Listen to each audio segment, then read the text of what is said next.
Hello and welcome back to my channel, and this is pickups for August 2021, and normally I do it in chronological order, but I'm going to start off today with the latest release from Indicator, and this is Jagged Edge limited edition. Not seen this film for a good while, but remember it being a very good film.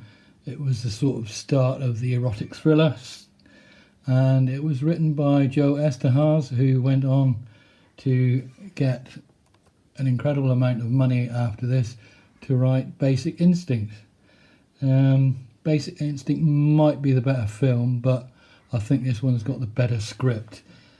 Jeff Bridges and Glenn Close star, and as you can see, there's stacked full of special features as normal. Reversible artwork, I've changed that so it's got away with the certificate. Art on the disc, and of course the usual Indicator limited edition booklet, which is going to be read at some point. Really interested to see this one again, because I think I've only ever seen it on the telly, so it would have been cut, and I was super excited to see this come up on Indicator's rostrum. So although that's the last I've bought this month, that is the first to get reviewed. Really good film. If you've not seen it, if you know what Basic Instinct is, you're sort of along the same lines, but a very good thriller. And then earlier in the month, Network had a sale, and I thought I'd pick up Miss Leslie's Dolls, as it sounded quite good. It's yes, it's not quite as good as I was expecting. Sort of cross between Psycho and House of Wax. Very odd film, some questionable acting in it. But having said that, still got a lot more originality than 90% of the stuff coming out of Hollywood these days. So while not maybe the best film in the world, at less than a fiver, I can't really complain.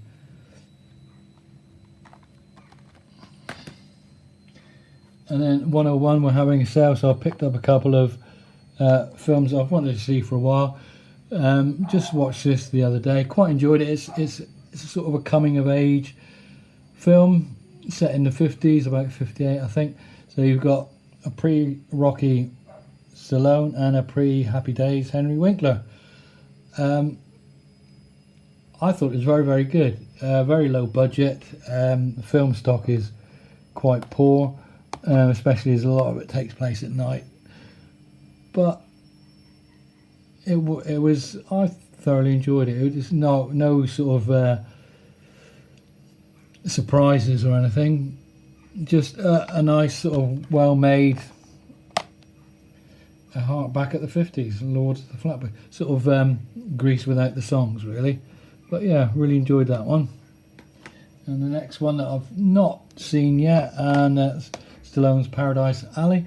This was written before Rocky, but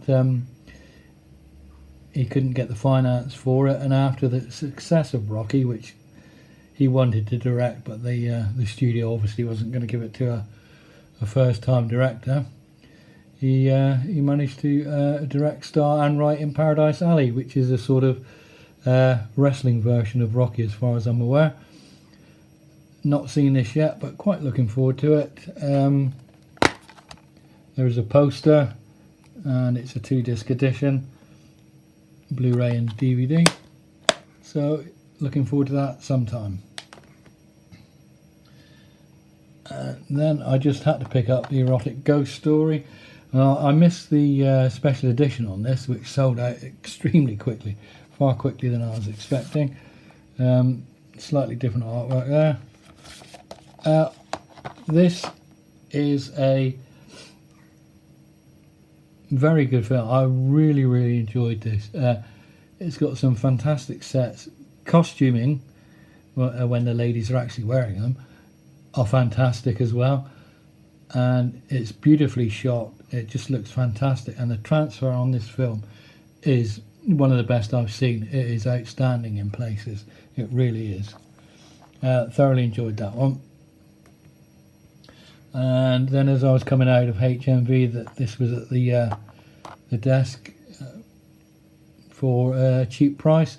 I thought, I've not seen this in many years, never had it in my collection, and as my son is a media student, he's just going off to Falmouth University to study film, I thought it's probably one that he might like to see at some point. So I've got that. I did quickly look at this, and the transfer again looks really, really good. So I'm really looking forward to seeing this again. Many years since I've seen it. Probably David Lean's best film, actually.